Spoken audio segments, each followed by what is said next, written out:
Hey fourth graders, it is Miss Johnson from Westview Elementary, and I am so excited to say that I am back again for another lesson on summarizing. So, stay tuned. I'm going to show you a skill that you can use when summarizing an informational or a nonfiction text, and then I'm going to model for you how to do it. So, let's get started. All right, fourth graders. So, this week we are going to focus on summarizing a nonfiction text or an informational text. So Mr. Jeffries went over what you should include in a nonfiction summary, and I am going to show you a little trick that you can use to help you summarize nonfiction. So if you think of your 5 fingers that you have on your hand, then you are going to think of the different components of your summary by using the 5 fingers. So the first thing you always want to include in your summary, and you want to make sure your summary is in sequential order.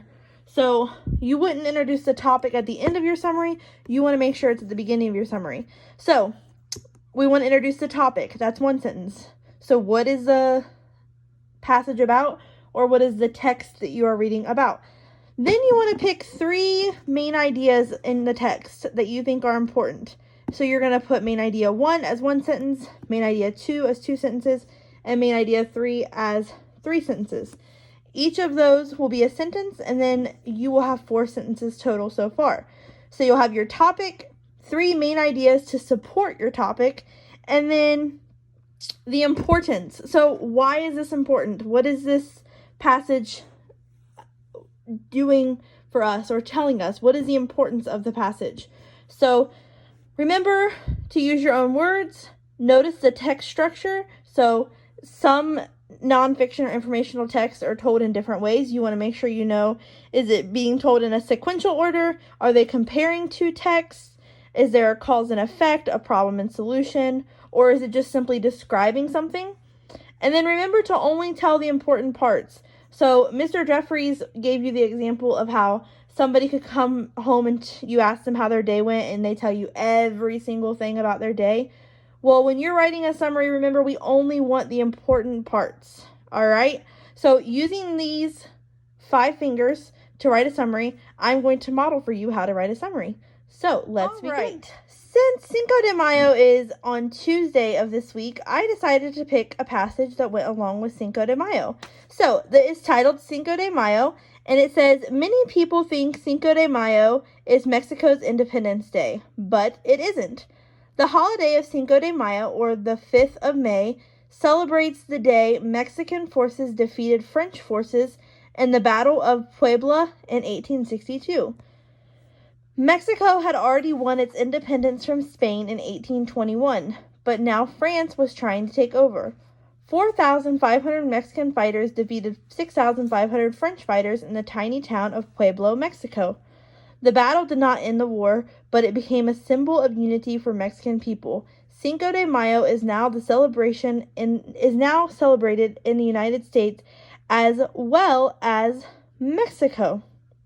So I'm going to stop right there, and I am just going to summarize this first paragraph for you guys. All right.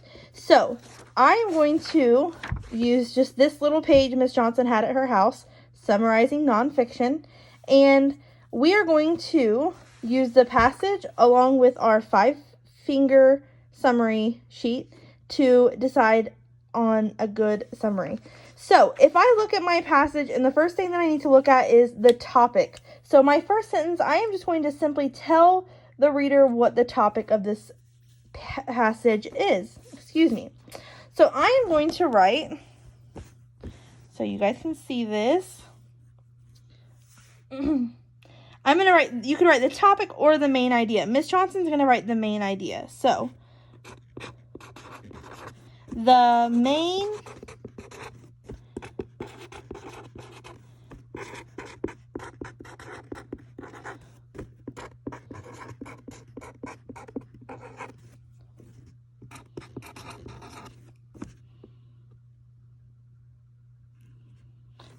idea of this text is the celebration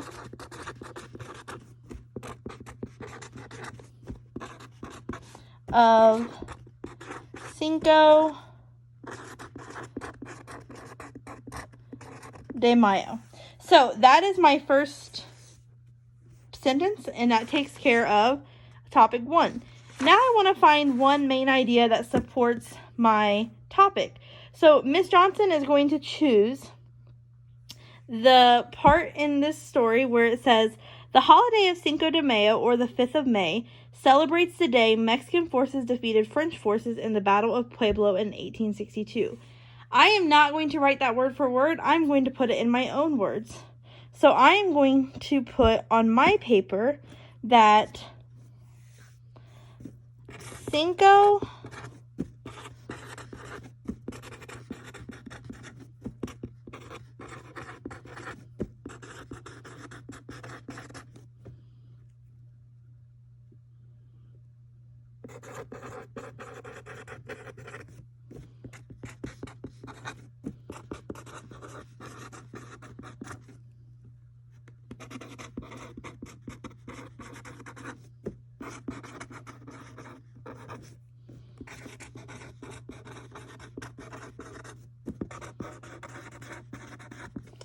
Cinco de Mayo is celebrated because it is the day Mexican forces defeated French. So that takes care of main idea number 1.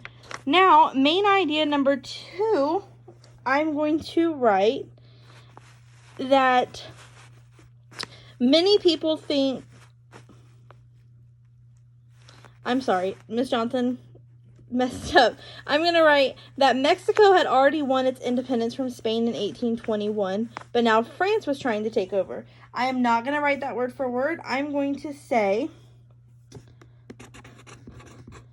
Mexico was already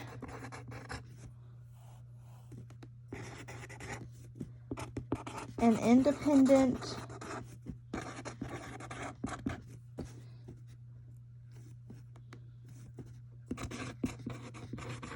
place, but the French were trying to take over. All right, so Miss Johnson now has 3 sentences. I have my main idea or the topic. I have my first supporting sentence. I have my second supporting sentence, or my second main idea and first main idea. Now I need one more main idea. So that's our 4th finger. So looking at this text, Miss Johnson is going to say that the battle did not end the war, but it became a symbol of unity for Mexican people. So I'm going to say,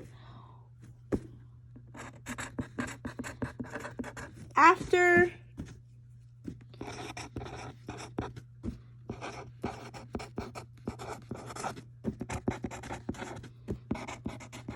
defeating the French,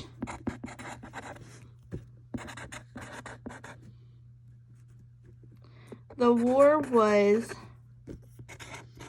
not over, but it helped Mexico gain unity. All right, so now Miss Johnson's handwriting got a little sloppy at the end, but now we have main idea number 3. So now I'm going to tell the importance of this. So the importance of this passage was for people to understand why Cinco de Mayo is celebrated. So I'm going to put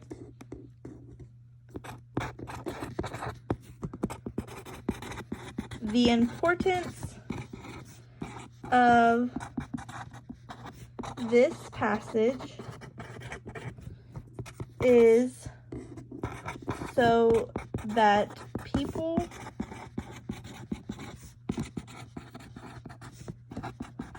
understand why Cinco de Mayo is celebrated. So now I have my topic, I have